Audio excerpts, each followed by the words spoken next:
mariage et l'adoption sont ouverts aux couples de même sexe. Qu'est-ce que vous voulez? C'est l'amour, quoi. Le mariage donné aux personnes homosexuelles est un sketch. Si vous voulez, c'est contre nature. Je trouve qu'avoir un père et une mère pour des enfants, c'est très important. On n'est plus au 19e siècle. Fonder une famille, c'est quelque chose d'essentiel. Et il n'y a pas nécessité de passer par la sexualité pour le faire. Civitas prône la haine. Civitas prône la violence. Et de plus en plus, les fachos sont dans la rue sans qu'on puisse rien faire du tout. Il y a vraiment une attente incroyable, l'espérance des gens. Là, nous sommes vraiment dans un pré-contexte de dictature. L'État, effectivement, considère qu'il est là pour créer une nouvelle humanité.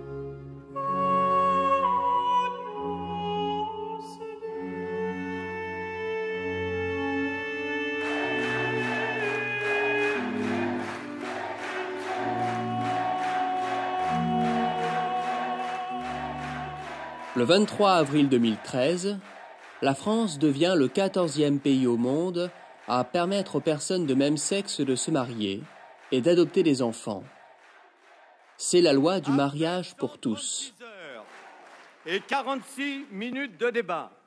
L'Assemblée nationale a adopté le projet de loi ouvrant le mariage aux couples de personnes de même sexe. C'est une loi sur l'égalité.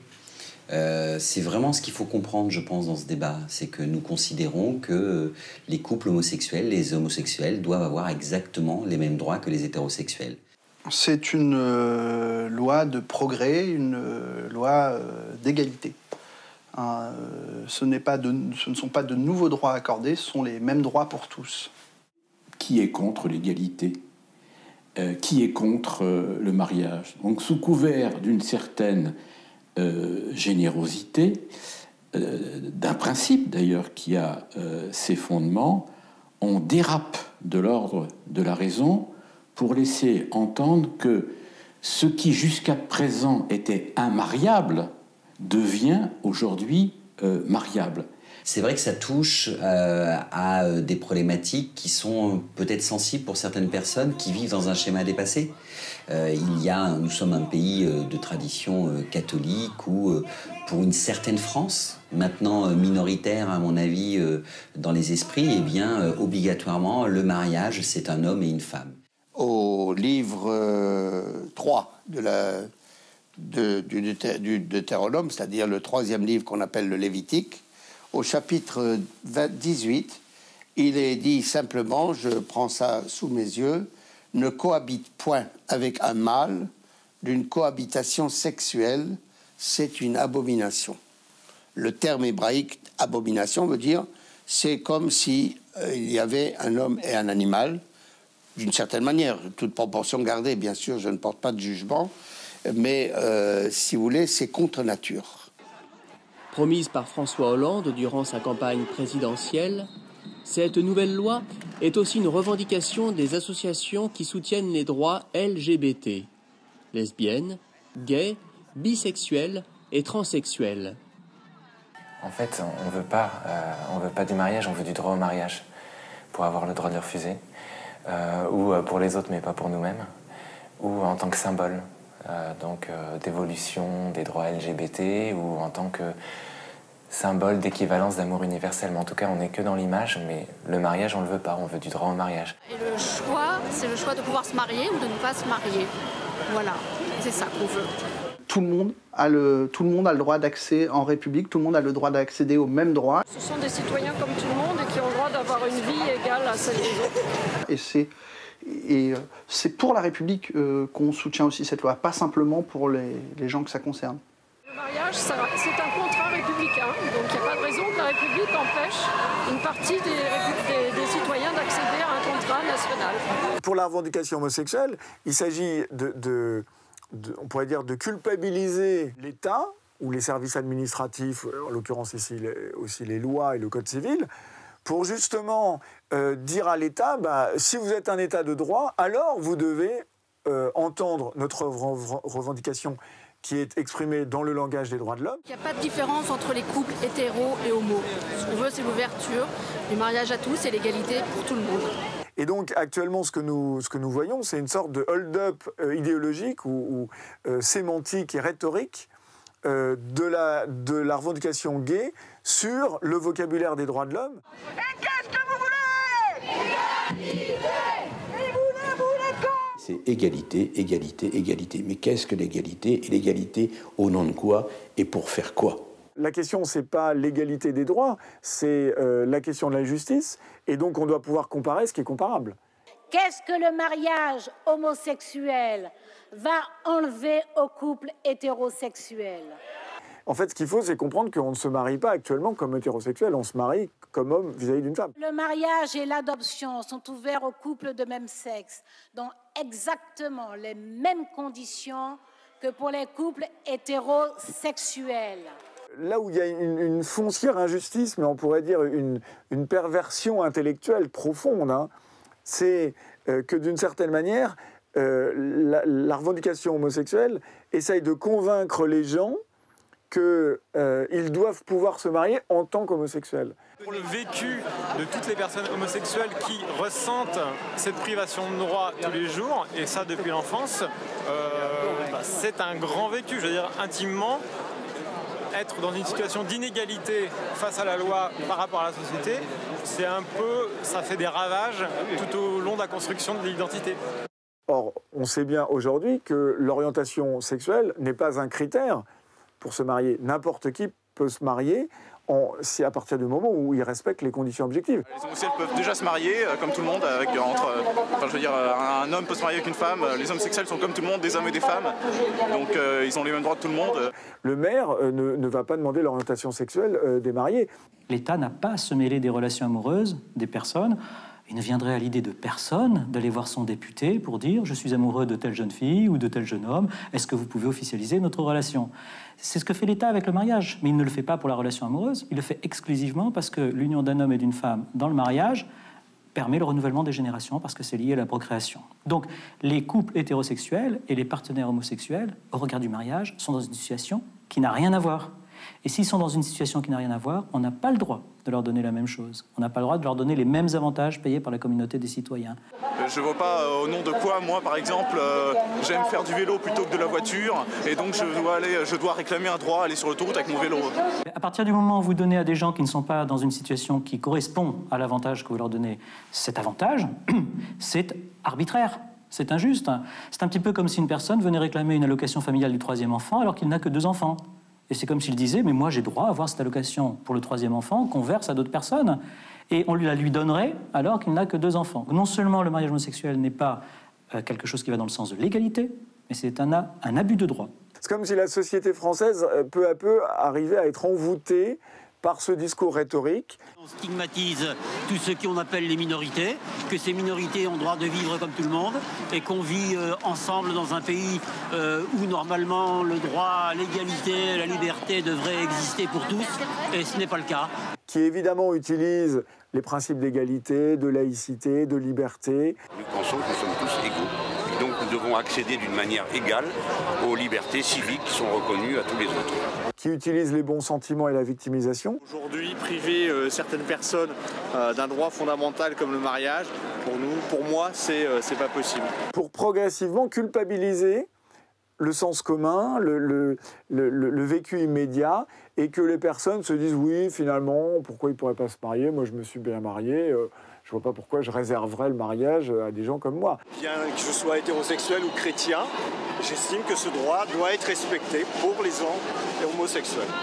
Et là, en fait, on pourrait dire qu'il y a une sorte d'utilisation des grands principes de la République qui, en fait, contribue, à mon sens, à dissoudre le lien social et à créer davantage d'injustice. Comment ne pas voir la contradiction qui existe entre l'homosexualité, qui est simplement un attrait pulsionnel pour le même sexe, et le mariage, qui est l'organisation de la différence sexuelle, c'est-à-dire de la relation de l'homme et de la femme, en sachant que la société a besoin de cette relation. La différence des sexes, c'est ce qui fait qu'on est là. C'est ce qui fait qu'on est là, c'est ce qui fonde notre réel, c'est ce qui permet après à l'amour de se vivre dans la complémentarité, dans la simplicité, dans l'ouverture aussi à la vie, si c'est donné grâce à l'enfant. Et donc l'acte homosexuel et l'amour homosexuel, il expulse le réel, il expulse la différence des sexes, qui est le roc du réel et de l'amour. Et la société, pour vivre, pour incarner l'altérité sexuelle, pour incarner la représentation de l'homme et de la femme, qui par excellence représente l'amour, et par excellence représente le lien social et la filiation, donc comment ne pas voir l'illogique qui existe entre l'homosexualité, qui par définition est infertile et ne représente nullement l'unité sexuelle, l'unification sexuelle entre un homme et une femme, et le mariage qui incarne l'union des époux. Même s'il y a des couples, s'il y a des couples femmes-hommes qui n'en profitent pas. Mais pour autant, le couple homosexuel et la pratique homosexuelle virent le réel. Et quand on vire le réel, finalement, on s'éloigne des personnes et de l'amour. Chaque fois que les Français seront convaincus que la société est plus grande et plus forte quand elle est égalitaire et qu'elle met l'amour au poste de commande, le pays fait un progrès. Moi je dis, attendez, avant de parler d'amour, est-ce que vous savez ce que vivent les couples homosexuels? Est-ce que vous trouvez ça solide? Est-ce qu'on peut parler d'amour? On nous cache la violence de la pratique homosexuelle. On nous la cache socialement. Parce qu'on la nomme coming out, on la nomme amour. Mais concrètement, les actes homosexuels, comme ils s'éloignent du réel, comme ils virent la différence des sexes, ce sont des actes qui, au départ, ravissent et puis souvent aussi conduisent à des violences, quoi. Je trouve ça normal qu'à l'heure actuelle, tout le monde ait les mêmes droits et qu'on puisse ou non se marier, qu'on fasse ce qu'on a envie et voilà. Et c'est tout, c'est l'amour, quoi. En soi, le mariage n'est pas une garantie d'amour et la différence des sexes non plus.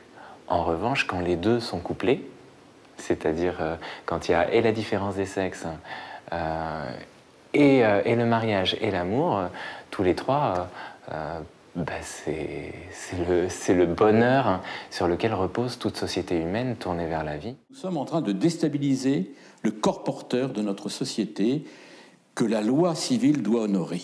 La loi civile ne peut pas se permettre tout et n'importe quoi, parce que la loi civile est en train de transgresser des fondements anthropologiques. Vous avez 4 fondements sur lesquels repose la société et la culture. C'est la différence sexuelle, c'est la prohibition de l'inceste, c'est la prohibition du meurtre et c'est le respect de la différence des générations. Donc à partir du moment où vous déstabilisez l'un ou l'autre de ces supports de la civilisation, vous déstabilisez l'ensemble et la loi perd de son caractère universel.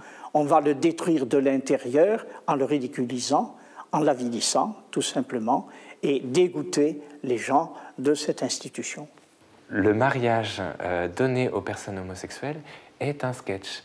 Il y a quelques années, Thierry Leluron et Coluche ont joué aussi ce mariage-là, mais la différence avec les couples actuels qui demandent le mariage pour tous et qui le demandent pas pour eux-mêmes mais pour les autres, la différence c'est que Coluche et Leluron avaient conscience de jouer un sketch.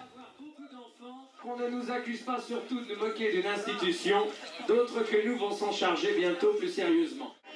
Au milieu des événements dramatiques qui se passent en ce moment dans le monde, je pense que la chose la plus ridicule a de l'importance, la plus absurde, donc c'est bien. Et ce qui est plus grave, c'est que maintenant, les quelques couples homosexuels qui demandent le mariage n'ont pas conscience de jouer un sketch. Ils sont sincères. On est dans un contexte de sexualité infantile, comme dans une cour de récréation. C'est comme si on se retrouvait à l'école maternelle en train de jouer au papa et à la maman. Ça n'a pas plus d'importance que cela, puisque nous sommes en plein fantasme. Et nos gouvernants qui veulent leur donner ce sketch-là à jouer sont aussi sincères. Ils ne se rendent pas compte que bon, la sincérité, c'est pas la vérité. Hein. On peut vouloir le bien sans le faire. Et puis que l'enfer est pavé de bonnes intentions. Madame Taubira est persuadée de faire une œuvre de justice. Nous parlons d'égoïsme pour ceux qui s'imaginent qu'une institution de la République pourrait être réservée à une catégorie de citoyens. Elle donne ce cadeau-là et elle verse la petite larme d'émotion. Elle ne voit pas qu'en fait, ce que vivent les personnes homosexuelles est souvent douloureux, que la réalité de couple et de pratiques homosexuelles dans le milieu homosexuel et à l'extérieur du milieu homosexuel est désastreuse. Tout ça, elle ne le voit pas. Elle veut se faire plaisir en passant pour la mère Teresa. Et c'est bien ce que nous sommes en train de faire aujourd'hui, parachever l'évolution vers l'égalité de cette institution. C'est une avancée sociétale, c'est un bond en avant des libertés publiques, et comme à chaque fois que notre pays fait progresser l'égalité, reculer les différenciations injustifiées et les discriminations, c'est un progrès indéniable. Moi, je pense que les Erwan Binet et Christiane Taubira ont du sang sur les mains.